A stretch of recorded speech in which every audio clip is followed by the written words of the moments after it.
But my feeling, and I'm being quite public about this, is play the long game, play the safer route, fight Deontay Wilder next and Dillian White. With all due respect to those two men as well. But do that, then fight Tyson Fury. And if that works out, do that twice and then go back to Daniel Dubois. Or then fight Usyk. There's about 6 fights out there I see for Anthony Joshua. Those are the words of Garith Davis and his take or itinerary and what he thinks Anthony Joshua, what he should do. And the long game, fight Wilder, fight White, he could do that. I mean, look, that would be cool if this was 2 years ago. Unfortunately, it's not. The long game, that sounds like something that Tyson Fury would do. You know what I mean? And that, more importantly, that sounds like something Tyson Fury would do before he got beat. See, even Tyson Fury's going right back into his fight with Usyk because he knows he has to redeem himself. See, at the top level, it's a lot of pressure. It's a lot of expectation. See, that long game shit, I don't buy it at all. I mean, he could do that, but who's going to, what, at the O2?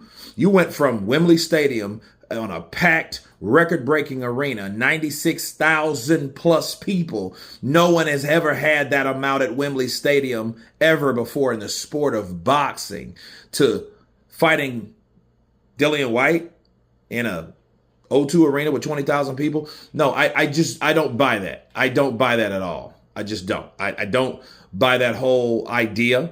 If anything, I think AJ should fight either someone just as dangerous like Bakali.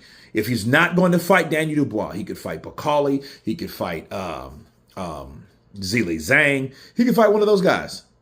You know, one of those guys, you know, Kabayel or whatever, or the winner of Kabayel and Bakali, that would be dope. And if he could get past those, then I could see him redeeming himself because he's showing, hey, I was also the guy like Daniel Dubois that did have some sketchy or some bad days, but I came back and kicked some ass from guys that never been beat before. That's the significance of Daniel Dubois. And I think Anthony Joshua, if he wants to be successful, is still successful in the sport of boxing, he should do exactly that.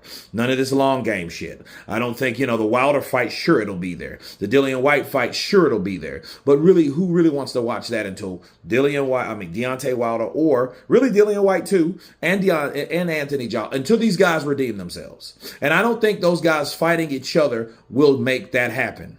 I just don't.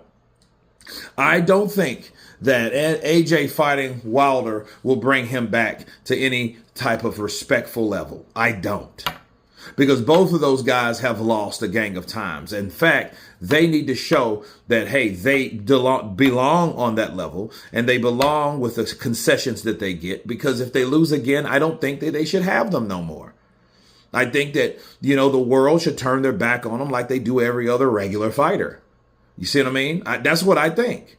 Because it's too many instances where these fighters are getting all this attention or all this these second chances and third chances and stuff like that where they ain't really deserved it. You know, but Garith Davis saying play the long game, be safe and this, that, and the other. Sure, if he was any other fighter, this is Anthony Joshua. You know he ain't doing that shit. He's not doing that. He can't do that. Too much is expected of AJ to go in there and then fight Dillian White. What? Listen, the first thing people are going to say, unless the winner out of Dillian White and AJ fight Dubois, that's a bullshit cherry pick. Dillian White ain't been in the ring since when? Since Christian Hammer? He looked like shit then. Bars. Right? So I just don't see that happening. I don't see how that can be appealing to anyone. I mean, absolutely anyone, you know, but Garith Davis, no, that sounds like something that Tyson Fury would do. That's why I understand why he's a very good or big fan of Tyson Fury, because the long game seems lame. Bars. But you guys tell me what you think of Garith Davis stating what he feels AJ should do in his next 3 or 4 fights. Of course, please subscribe. And you guys been Counterpunch. Peace.